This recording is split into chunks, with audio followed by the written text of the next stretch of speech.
جس کا انسان کی زندگی کے ساتھ بڑا گہرا تعلق ہے، وہ موضوع کہ اپنی اولاد کی تربیت کیسے کی جائے گی۔ اور اس میں پہلا حصہ پچھلا جمعۃ المبارک پہ میں نے بیان کیا، آج اسی موضوع کا دوسرا حصہ شروع کر رہا ہوں۔ اولاد اللہ تعالیٰ کی بہت بڑی نعمت ہے، اولاد اللہ کا فضل بھی ہے، اولاد اللہ کی رحمت بھی ہے۔ اولاد کی قدر و قیمت یقیناً ان سے پوچھی جائے گی کہ جن کے پاس یہ نعمت نہیں ہے، کیونکہ وہ بڑا بڑا روپیہ خرچ کر کے بڑے بڑے مزارات پہ بھی جا کر دعائیں کر رہے ہیں کہ اولاد مل جائے، لیکن رب نے ابھی تک انہیں اولاد نہیں دی، تو ان سے پوچھا جائے گا کہ اولاد کی قدر و قیمت کیا ہے۔ اللہ پاک نے قرآن پاک کی سورہ لقمان میں حضرت لقمان علیہ السلام کا اپنے بیٹے کے ساتھ تذکرہ بیان کیا کہ حضرت لقمان اپنے بیٹے سے گفتگو کیسے کر رہے ہیں، اور وہ ایک ایک آیت میں آپ کا اپنا ہی انداز ہے۔ وَإِذْ قَالَ لُقْمَانُ لِابْنِهِ وَهُوَ يَعِظُهُ، اور جب حضرت لقمان علیہ السلام نے اپنے بیٹے سے کہا، نصیحت کر رہے تھے، تو کیا کہا؟ یا بنیا، اے میرے بیٹے۔ کتنا حسین انداز ہے، اور اسلام نے کتنا خوبصورت مزاج دیا ہے۔ اوئے توئے کر کے نہیں بلایا، یا الٹے ناموں سے نہیں بلایا، ہاں پیار کی ایک میٹھی بولی میں بلایا، یا بنیا، اے میرے بیٹے۔ یہ کتنا حسین انداز ہے جب آج کا باپ اپنے بیٹے کو بٹھا کر کہے گا یا بنیا، اے میرے بیٹے، تو کیا انداز ہوگا پھر بیٹے کی محبت کا کہ آج باپ اتنے پیار سے مجھے بلا رہا ہے۔ تو یقیناً اس بولی میں رب کی رحمت کی جھلک بھی ہے، مصطفیٰ کے پیار کی جھلک بھی ہے۔ وہ منا کی وادی میں حضرت ابراہیم علیہ السلام نے جب حضرت اسماعیل علیہ السلام سے گفتگو کی، تو اس وقت بھی آپ نے جب بلایا تو کہا یا بنیا۔ تو ابراہیم علیہ السلام نے بھی اپنے بیٹے کو بلایا تو کہا اے میرے بیٹے۔ باپ کا بیٹوں سے بلانے کا انداز بھی اللہ کے قرآن سے سکھایا جا رہا ہے۔ یہ ہے اسلام۔ دنیا میں بڑے بڑے دین آئے، لیکن جو اسلام کی عظمت ہے وہ تمہیں کسی اور دین کی عظمت نظر نہیں آئے گی۔ اسی کے لیے رب نے فرمایا ان الدین عند اللہ الاسلام، اللہ کو جو سب سے پیارا دین لگتا ہے وہ اسلام لگتا ہے۔ اور دیکھیں نبی پاک صلی اللہ علیہ وآلہ وسلم جب خود میرے آقا نے بولنا شروع کیا، یہ تو ایک دنیا کی روٹین کے مطابق جب میرے نبی نے بولنا شروع کیا، ورنہ میرے آقا نے تو آتے ہوئے سجدہ کیا اور کہا رب ہب لی امتی، یا اللہ میری امت کی بخشش فرما۔ لیکن اللہ کے رسول صلی اللہ علیہ وآلہ وسلم نے جب حضرت سیدہ طیبہ طاہرہ حضرت حلیمہ سعدیہ رضی اللہ عنہا جب ان کے صحن میں بولنا شروع کیا، تو میرے آقا کی زبان پہ سب سے پہلے جس کا نام آیا ہے اس کو پوری کائنات کا رب اللہ کہا جاتا ہے۔ حضور کی زبان ہلی تو میرے نبی نے زبان سے پہلا جملہ ادا کیا اللہ اکبر۔ وہ کتنا حسین انداز تھا کہ صحن سیدہ حلیمہ کا تھا، بولی کملی والے کی تھی، اور بول کیا تھے؟ اللہ اکبر، اللہ سب سے بڑا ہوا ہے۔ اور یہی میرے آقا صلی اللہ علیہ وآلہ وسلم نے اپنی امت کو تبلیغ کی ہے۔ دیکھو جہاں میرے نبی نے بڑوں کے احترام کے بارے میں بتایا، جہاں چھوٹوں سے پیار کے بارے میں بتایا، جہاں میرے نبی نے سود رشوت کے بارے میں بتایا، جہاں میرے نبی نے حلال و حرام کی تمیز کے بارے میں بتایا، جہاں میرے نبی نے ماں باپ کا احترام بتایا، وہاں پہ میرے نبی نے ایک ٹاپک یہ بھی دیا کائنات والوں کو، فرمایا جب تمہارے بچے بولنا شروع ہو جائیں تو افتحوا علی صبیانکم، اپنی بچوں کی زبانوں کا جب افتتاح کرو تو پھر کیسے کرو؟ اول کلمۃ، ہاں ان کی زبانوں سے جو جملہ نکلے تو پہلا جملہ ہی یہ ہو، لا الہ الا اللہ۔ دیکھو میرے آقا صلی اللہ علیہ وآلہ وسلم کس قدر تربیت فرما رہے ہیں۔ فرمایا تم اپنے بچوں کی زبانوں سے طرح طرح کے نغمے نہ چلانا۔ آج تو بچے تھوڑا سا بولنے کے قابل ہوتے ہیں تو ان کو طرح طرح کی باتیں بتائی جا رہی ہیں، کبھی 1 2 3 4 بولا جا رہا ہے، کبھی نغمے پڑھائے جا رہے ہیں، اور کبھی وہ نظمیں دہرائی جا رہی ہیں۔ یار اگر وہ ایل ڈی میں وہ ڈش جو ہوتی ہے وہ نظموں اور نغموں کی لگتی ہے تو وہ رب کے نام کی بھی لگ سکتی ہے۔ ہاں تم رب کے نام کی ڈش کے لگاؤ، اس کو سن کر تمہارا بچہ جب بولے لا الہ الا اللہ تو تمہارے بچے کی زبان پہ پہلا کلمہ میرے اللہ کا نام ہوگا۔ میں گارنٹی دیتا ہوں مدینے میں مصطفیٰ راضی ہوں گے، عرش پہ خدا راضی ہو جائے گا۔ لیکن جب ہمارے بچوں کی بولی کوئی اور ہوگی، ہمارے نغمے، ہمارے ترانے اس طرح کی ہماری بولی چلتی رہے گی تو پھر زبانوں کے افتتاح کا وہ ماحول نہیں ہوگا جو میرے نبی نے بتایا ہے۔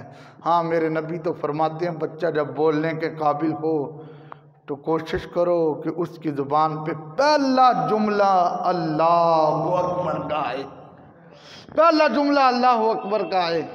اور دیکھیں یہ تربیت کا کتنا حسین انداز ہے۔ اب یہ اللہ اکبر کے جملے کون سکھائے گا؟ یہ باپ سکھائے گا، یہ ماں سکھائے گی، یہ بڑے بہن بھائی سکھائیں گے۔ اب وہ کیسے سکھائیں گے؟ چھوٹا بچہ جب باپ کی طرف آئے گا تو باپ بھی پڑھے گا لا الہ الا اللہ، جب ماں کی طرف آئے گا تو ماں بھی پڑھے گی لا الہ الا اللہ، جب بڑی بہنوں کی طرف آئے گا تو بڑی بہنیں بھی پڑھیں گی لا الہ الا اللہ، جب بڑے بھائیوں کی طرف آئے گا تو بڑے بھائی بھی پڑھیں گے لا الہ الا اللہ، جب گھر میں رہنے والی پھپھو خالہ کی طرف آئے گا تو زبان سے یہی صدا آئے گی لا الہ الا اللہ۔ تو گویا بچہ تو وہی بولتا ہے جو وہ سنتا ہے۔ اگر مشرق مغرب شمال جنوب سے اس کے گھر کے چاروں کونوں سے لا الہ الا اللہ کی آواز آتی رہے گی تو یقیناً بچے کی زبان پہ جو پہلا جملہ جاری ہوگا وہ لا الہ الا اللہ کا جملہ جاری ہوگا، اور یہ کوئی عام جملہ نہیں۔ جب موسیٰ علیہ السلام نے اللہ کی بارگاہ میں عرض کی مولا مجھے کوئی وظیفہ تو دے، اللہ نے فرمایا پیارے موسیٰ لا الہ الا اللہ پڑھا کر۔ مولا یہ تو ساری کائنات پڑھتی ہے لا الہ الا اللہ۔ فرمایا پیارے موسیٰ اگر ایک ترازو ہو اور اس ترازو کے ایک پلڑے میں 7 آسمان اور 7 زمینیں وما فیہا، اور جو کچھ ان کے اندر ہے ہر چیز کو رکھ دیا جائے تو اے پیارے موسیٰ دوسری طرف لا الہ الا اللہ پلڑے میں رکھ دیا جائے تو پھر بھی لا الہ الا اللہ والا پلڑا بھاری ہو جائے گا۔ یہ کوئی عام وظیفہ نہیں، یہ بہت بڑا وظیفہ ہے۔ ہاں اگر بچے کی زبان کا افتتاح لا الہ الا اللہ سے ہو تو پھر انداز ہی کچھ ایسا ہوگا کہ وہ بچے کی تربیت اس انداز میں ہو رہی ہے۔ اگر بچپن میں رب کا نام ہے تو بڑے ہو کر جھوم جھوم کے رب کا نام لیا جائے گا۔ پھر میرے نبی نے کیا فرمایا؟ وَلَقِّنُوهُمْ عِنْدَ الْمَوْتِ، فرمایا جب تم بچوں کی زبانوں کا افتتاح کرو تو اس وقت تو لا الہ الا اللہ پڑھاؤ، لیکن جب تم کسی ایسے بندے کے پاس کھڑے ہو کہ جس پہ حالت نزع ہو، موت کا وقت ہو اس کے اوپر، تو اس کو یہ نہ کہو کلمہ پڑھ، کہیں وہ انکار نہ کر دے اور اس کا انکار اس کے ایمان کے ضائع ہونے کا سبب نہ بن جائے۔ فرمایا ہاں اس وقت تم اس کے چار چفیرے کھڑے ہونے والے ہو، تم لا الہ الا اللہ کی صدا لگاؤ، تمہاری آواز اس کے کانوں میں پڑی تو شاید اس نے لا الہ الا اللہ بولنا شروع کر دیا۔ تو میرے نبی کی حدیث کا مفہوم کیا ہے؟ وہ جس پہ حالت نزع ہے، موت کا وقت ہے، اگر وہ لا الہ الا اللہ پڑھ گیا تو پھر اس کی قبر بھی سنور گئی، اس کا حشر بھی سنور گیا ہے، اس کی زندگی کا مقصد اسے مل گیا ہے۔ یہ دعا کیا کریں اللہ ایمان پہ موت دیں۔ حضور شیخ الاسلام خواجہ محمد قمر الدین سیالوی رحمۃ اللہ علیہ ایک دعا کیا کرتے تھے، یا اللہ جئیں تو شان سے، مرے تو ایمان سے۔ کیوں؟ میرے نبی کی حدیث ہے ایک بندہ ساری زندگی مومن رہتا ہے لیکن وہ مرنے کے وقت کافر ہو جاتا ہے، اور ایک ساری زندگی کافر رہتا ہے، مرنے کے وقت مومن ہو جاتا ہے۔ یہ سٹوری نہیں، میرے نبی کی حدیث ہے۔ آؤ دعا کرو یا اللہ ہمیں مصطفیٰ کے پیار میں ایمان پہ موت عطا فرمانا۔ تو میرے نبی نے فرمایا بچوں کی زبانوں کا افتتاح ہو تو پھر بھی لا الہ الا اللہ سے کرو، اور جب حالت نزع ہو تو پھر بھی لا الہ الا اللہ کرو۔ پھر فرشتے پتہ قبر میں کیا کہتے ہیں؟ فرشتے کہتے ہیں جس کی زندگی کے آغاز میں بھی لا الہ الا اللہ تھا اور جس کی زندگی کے اختتام میں بھی لا الہ الا اللہ تھا، پھر اللہ کی طرف سے خوشخبری ہوتی ہے، اے میرے فرشتوں، اس میرے بندے نے جب سانس لیے تھے اور بولنے کا ارادہ کیا تھا تو اس کے ماں باپ کی اور بہن بھائیوں کی محنت تھی کہ اس وقت بھی اللہ اکبر کی صدا آئی تھی اور اس کی روح نکل رہی تھی تو پھر بھی اللہ کا نام لیا تھا۔ فرشتوں پھر تم گواہ بن جاؤ، میں نے اس کے سارے گناہ معاف کر دیے۔ یہ وہ اللہ کا نام پکے گا کیسے؟ وہ ماں باپ کی تربیت سے پکے گا۔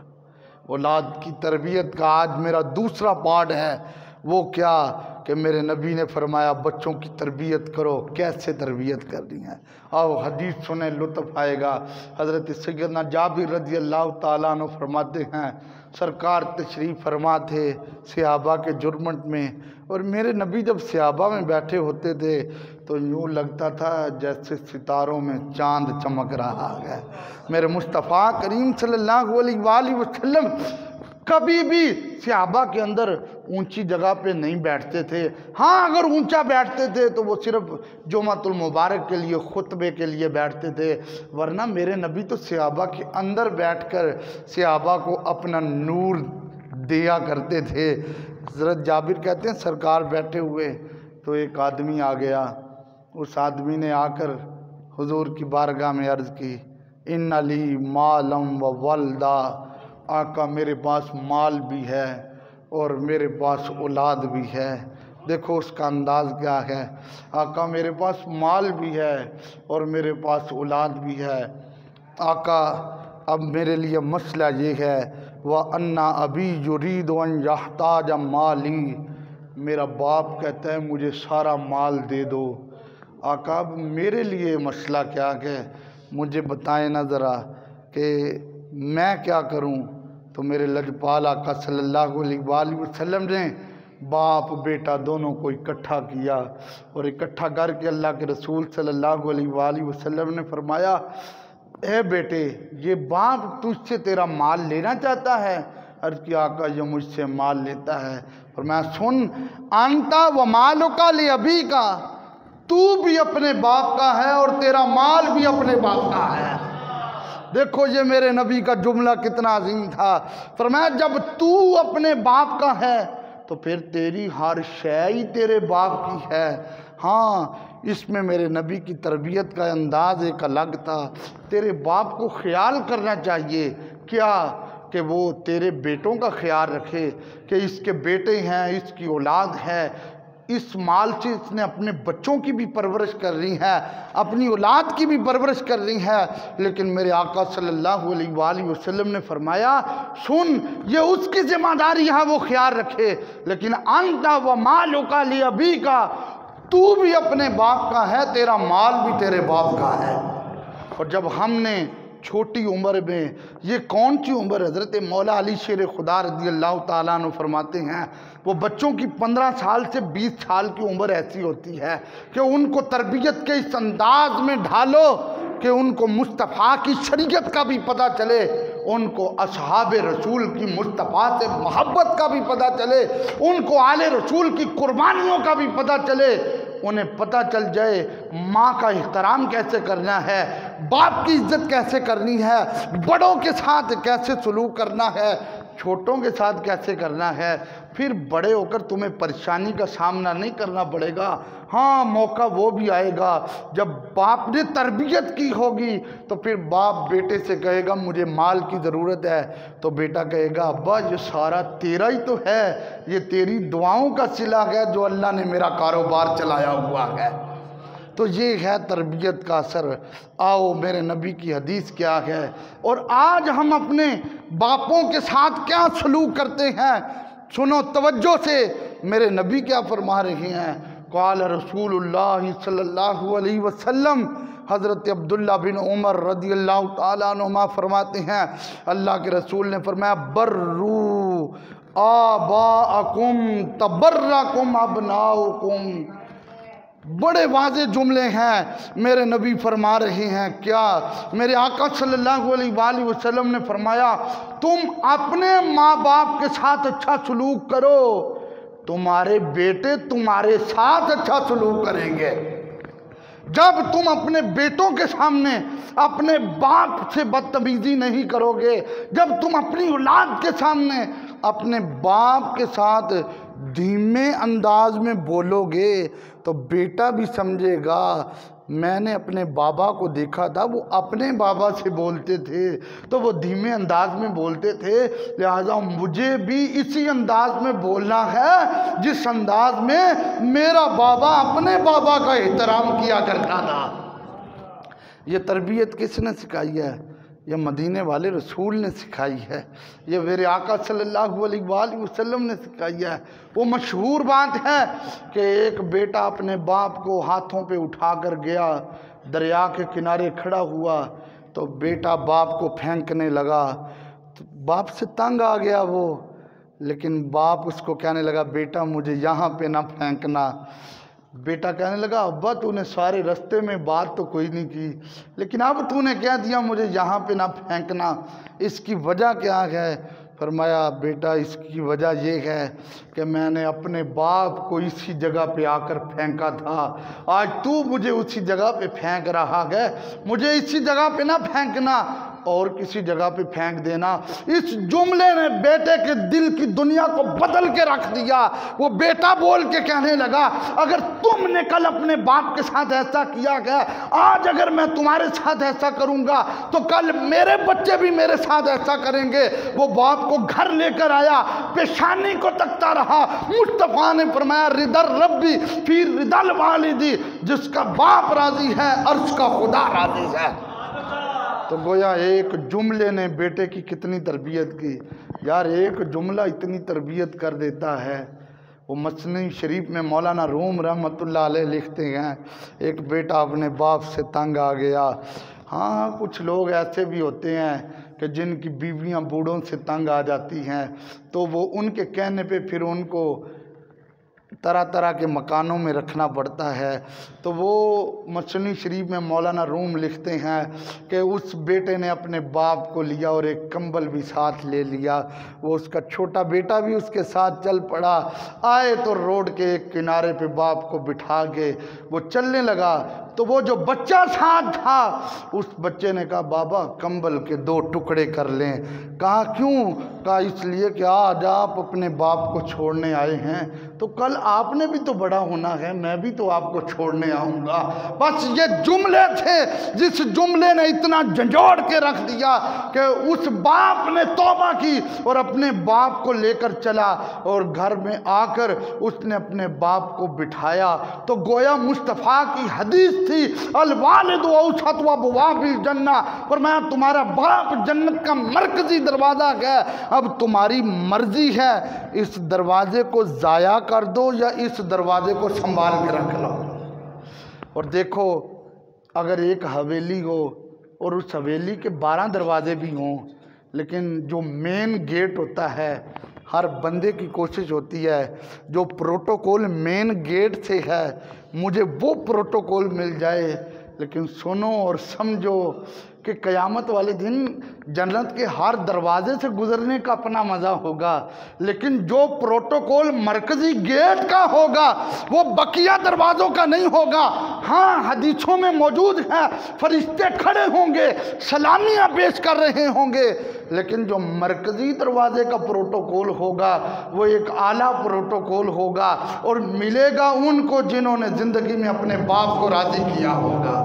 اور باپ کیسے راضی ہوگا؟ جب باپ نے بچوں کی تربیت کی ہوگی، جب بچوں کو سکھایا ہوگا، مصطفیٰ کی شریعت بتائی ہوگی، تو پھر یقیناً باپ قبر میں چلا جائے گا تو بیٹے کی وجہ سے اس کی قبر بھی ٹھنڈی ہوتی رہے گی.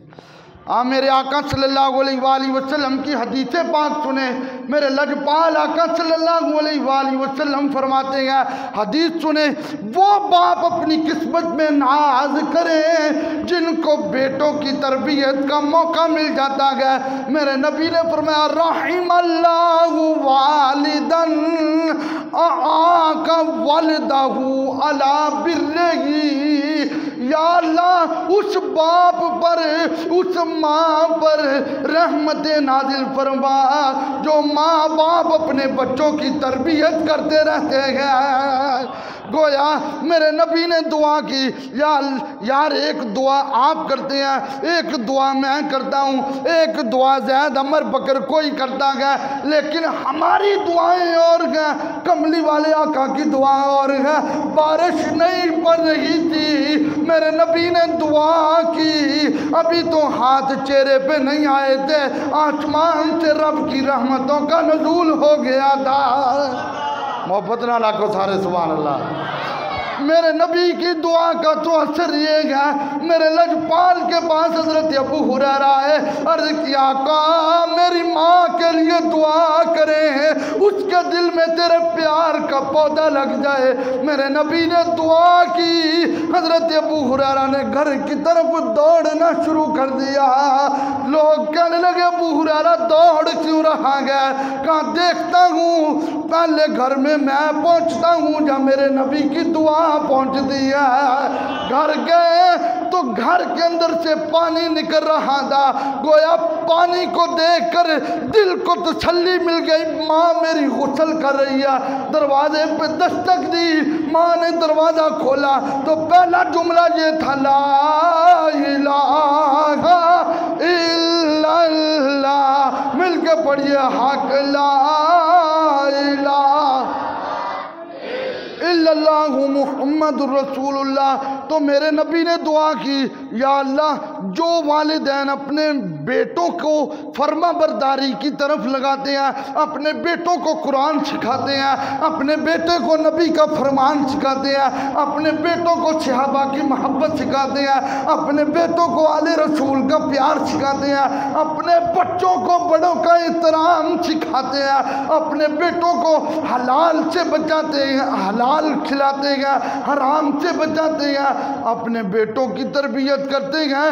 بچے چھوٹی عمر میں گنگنا رہے ہوتے ہیں، سب سے اولا والا ہمارا نبی، سب سے بالا وہ والا ہمارا نبی. تو میرے نبی نے دعا کی رحم اللہ، یا اللہ ان ماں باپ پہ دنیا میں بھی رحمت نازل فرما، قبر و حشر میں بھی رحمت نازل فرما. تو گویا پتہ کیا چلا کہ جو بچوں کی تربیت کرتے ہیں ان کے حصے میں مصطفیٰ کی دعا سب سے بڑا پھل ہے۔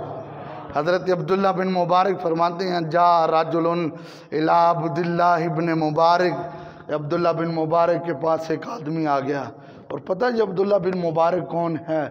یہ وہ فقیہ تھے، وہ محدث تھے جن کے بارے میں مشہور ہے کہ اگر دعا کے اندر ان کا نام لیا جاتا تھا تو ان کے نام کی برکت سے اللہ دعا اپنی بارگاہ میں قبول فرما لیتا تھا۔ یہ وہ عبداللہ بن مبارک ہیں۔ ان کے پاس ایک آدمی آیا، اور وہ آدمی آ کر کہنے لگا فشقا الیہ بعد ولدہ، اس نے اپنے بیٹے کی شکایت کی، اس نے اپنے بیٹے کی شکایت کی۔ عبداللہ بن مبارک نے کہا مجھے بتا حل دعوت علیہ، کیا کبھی تو نے اپنے بیٹے کو بد دعا دی تھی؟ کہا ہاں میں اپنے بیٹے کو بد دعائیں دیتا تھا۔ کہا پھر تمہیں پریشان ہونے کی کیا ضرورت ہے؟ انت افسدتہ، یہ وہ تیرے بول ہی ہیں جو تیرے بیٹے کے سامنے آ رہے ہیں۔ فرمایا کبھی اپنے بیٹے کو بد دعا نہ دینا، بلکہ بیٹے کے لیے زبان حرکت میں آئے تو دعا کی صورت میں آئے، اس لیے کہ ماں باپ ایک ایسا خزانہ ہے جو بیٹوں کے لیے دعا کرتے ہیں تو وہ بغیر کسی رکاوٹ کے اللہ کی بارگاہ میں قبول ہو جاتی ہے۔ تو میرے بھائیوں، یہ اثر ہونا چاہیے، یہ تربیت ہونی چاہیے کہ ہمیں اپنے بیٹوں کی کس انداز میں تربیت کرنی ہو۔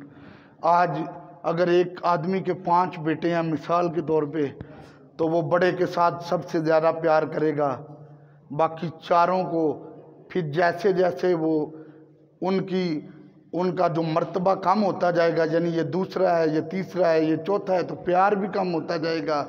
آؤ میرے نبی کی حدیث سماعت فرماؤ۔ میرے نبی کے کیا جملے تھے۔ حضور کے ایک صحابی تھے حضرت نعمان رضی اللہ تعالیٰ عنہ، ان کے باپ تھے حضرت بشیر رضی اللہ تعالیٰ عنہ۔ حضرت بشیر نے ایک غلام لیا اور غلام اپنے بیٹے حضرت نعمان کو دے دیا اور کہا یہ میں تمہیں گفٹ کرتا ہوں۔ غلام اس وقت نوکر لیے جاتے تھے، کہا یہ میں تمہیں گفٹ کرتا ہوں۔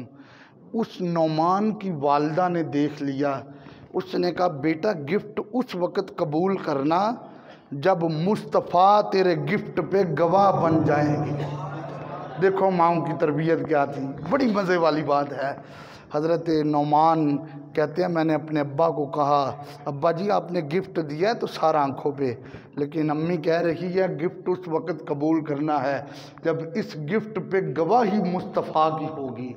تو حضرت بشیر رضی اللہ تعالیٰ عنہ اپنے بیٹے کو لے کر مصطفیٰ کی بارگاہ میں آئے۔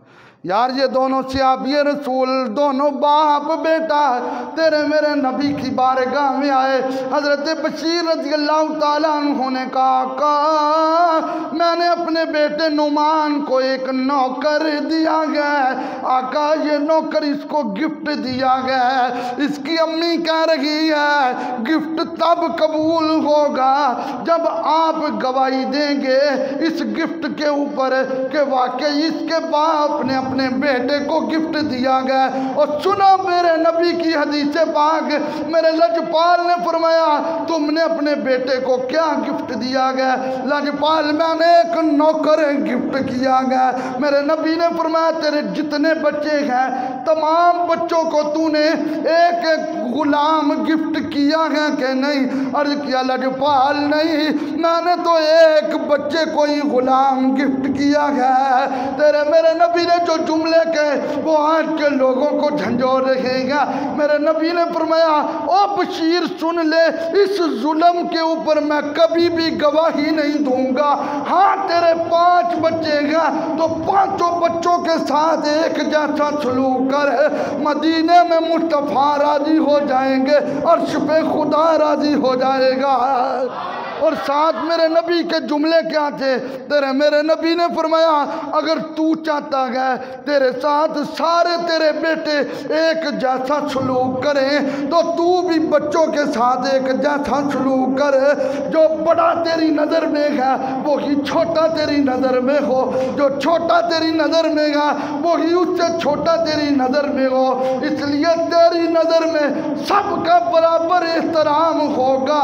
تو تو اللہ ان کے دل میں تیرے پیار کا ایسا پودا لگائے گا، ایک دوسرے سے بڑھ کے، دوسرا تیسرے سے بڑھ کے تیرا احترام کرے گا، اور جب تیرا احترام ہوگا پھر تو راضی ہو جائے گا تو عرش پہ مالک کائنات بھی راضی ہو جائے گا۔ یہ ہے میرے نبی کا انداز۔ پھر کیوں نہ کہیے میں کچھ بھی نہیں جو تیرے نال میری کوئی نسبت نہیں، مل کے میں کچھ بھی نہیں جو تیرے نال میری کوئی، میں سب کچھ حاج میں تیرا صداواں۔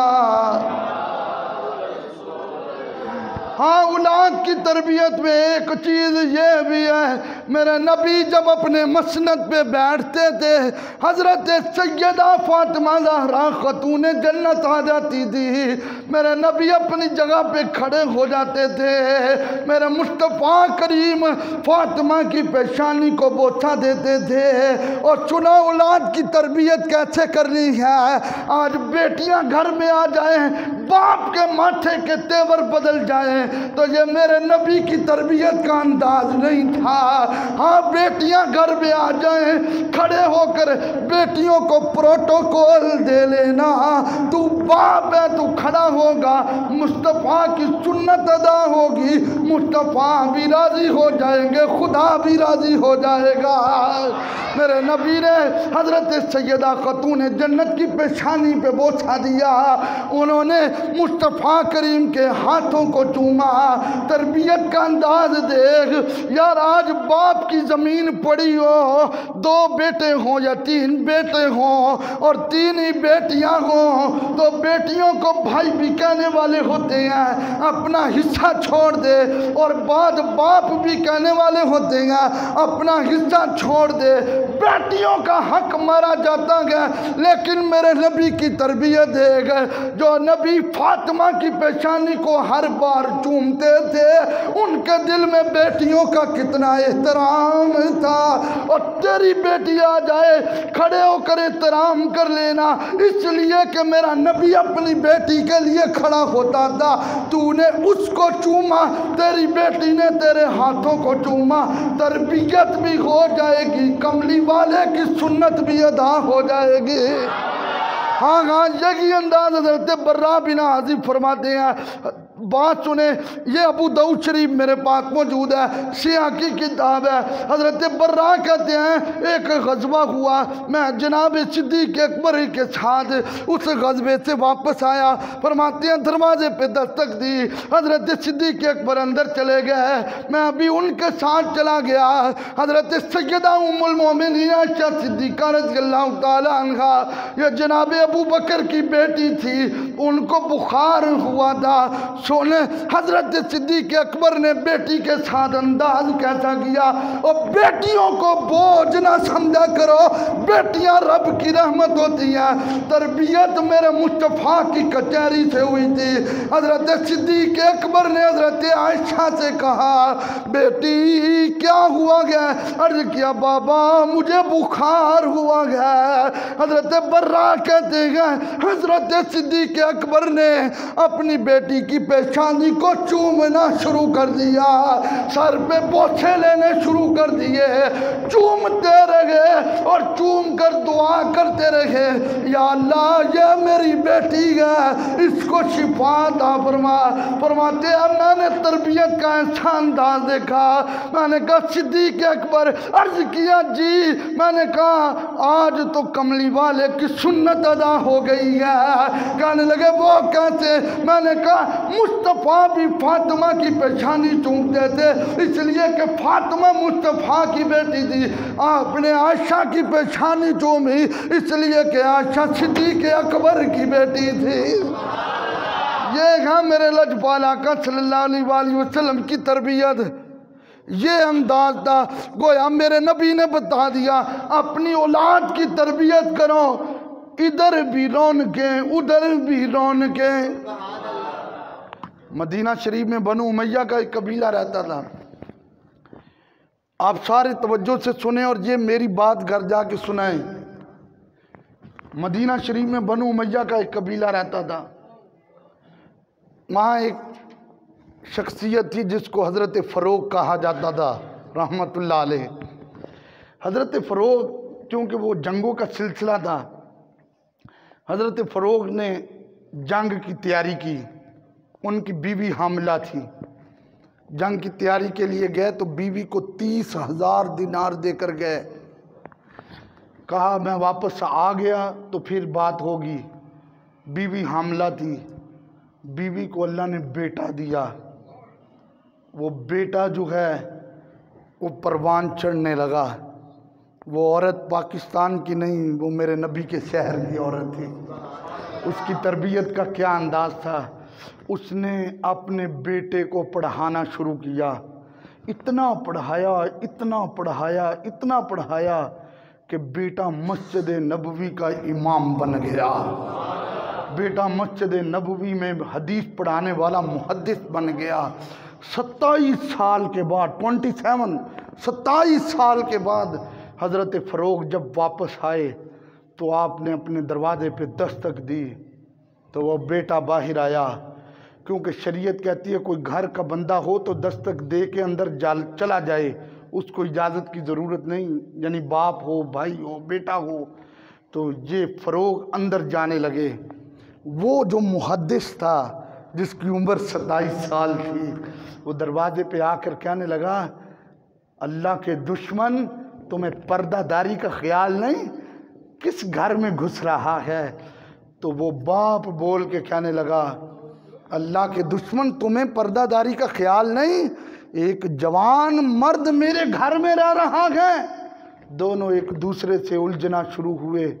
تو گھر میں بیٹھی اس بیٹے کی ماں کو پتہ چلا، اٹھ کر کمرے سے باہر آئی تو ایک نظر دیکھا حضرت فروغ کو. کہا بیٹا چھوڑ دے، یہ تو تیرا باپ ہے جو میدان جنگ میں گیا تھا اور اس لیے گیا تھا کہ میں نے اسلام کے لیے جنگ لڑنی ہے. بیٹا تو میرے پیٹ میں تھا.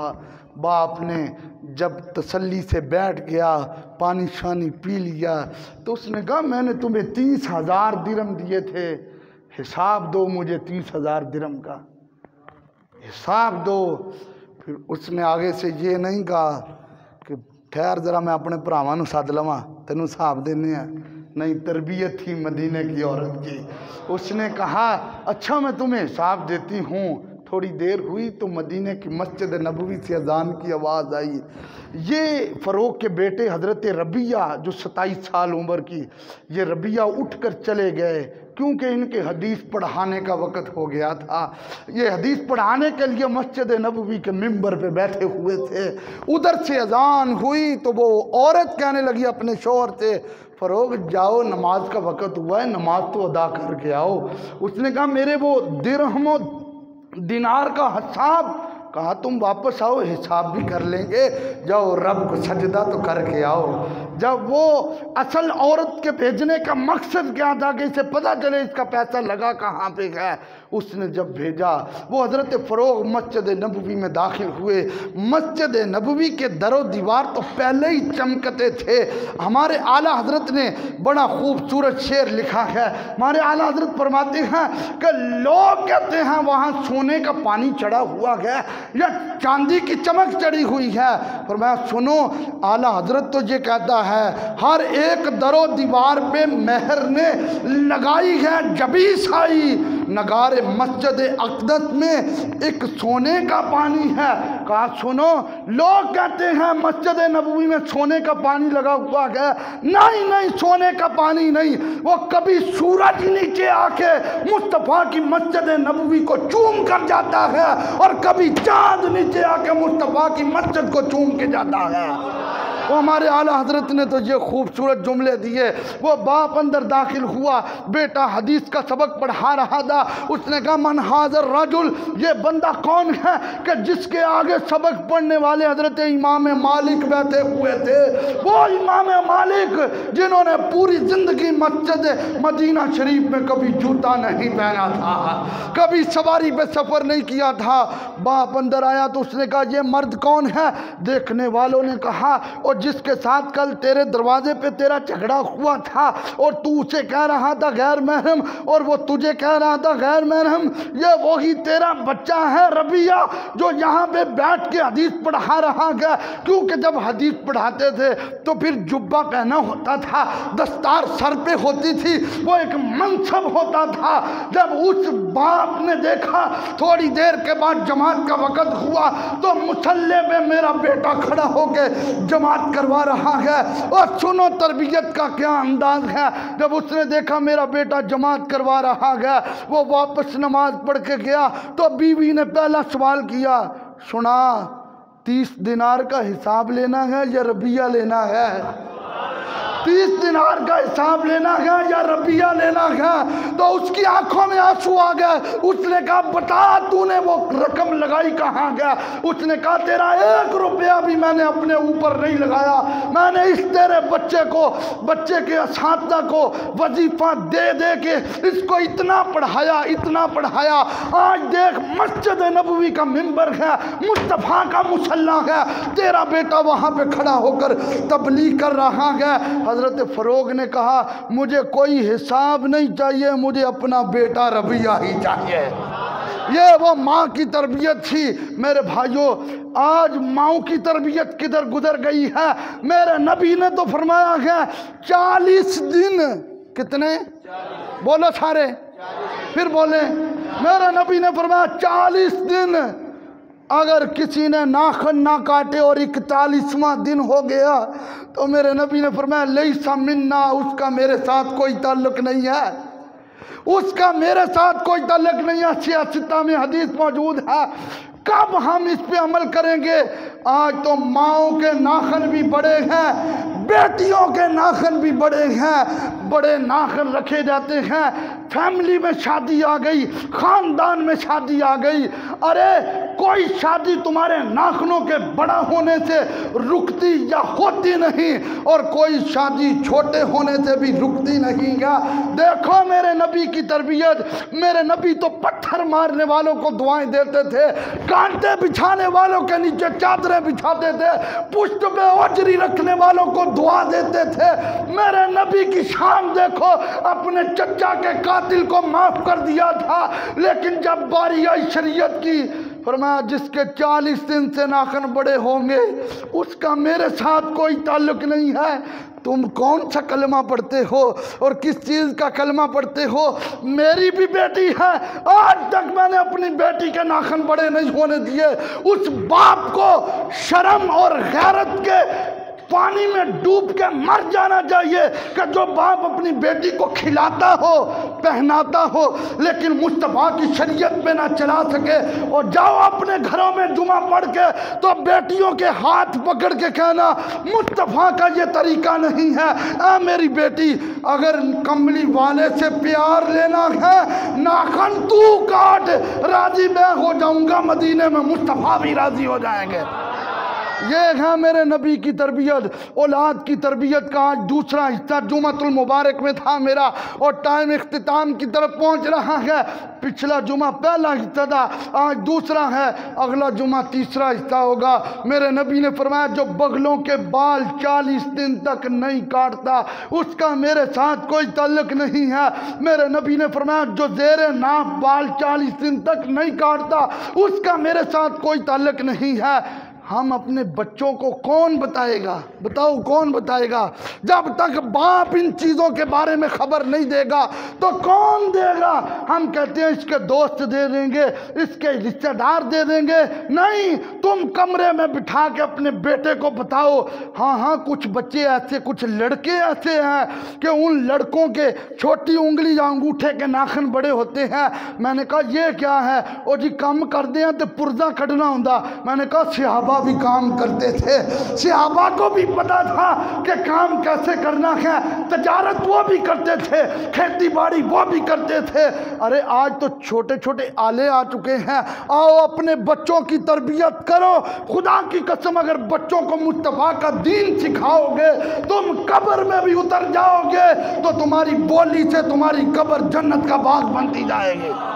اپنے بیٹوں کی تربیت کرو۔ میں نے حدیث میں پڑھا ہے، حدیث کا مفہوم ہے، اگر عورت مرد کا جوتا پہنے، سن رہے ہیں نا، عورت مرد کا جوتا پہنے، مرد عورت کا جوتا پہنے، دونوں لعنتی ہیں۔ یہ میرے نبی کی حدیث ہے۔ عورت مرد کا سویٹر پہنے، مرد عورت کا سویٹر پہنے، وہ لعنتی بن جاتا ہے۔ جاؤ کسی ادارے سے فتویٰ لے آؤ، تمہیں حدیثوں کے چیپٹر دکھائیں گے۔ کیوں؟ میرے نبی پاک صلی اللہ علیہ وآلہ وسلم کا اسلام۔ ہاں اگر تو نے کلمہ پڑھا ہے تو پھر اپنے اوپر اسلام کا لبادہ اوڑھ۔ یا ایھا الذین آمنوا ادخلوا فی السلم کافہ، ایمان والو ادھے اسلام سے داخل نہ، وہ پورے اسلام سے داخل ہو جاؤ۔ تو لہذا اپنے بچوں کی تربیت کریں۔ ایک بات میں نے آپ سے کرنی ہے، وہ بات یہ ہے، ہم نے اوپر صفائی کروائی ہے، اوپر وہ صفائی کروائی ہے، ٹھیک ہے، وہ صفائی میں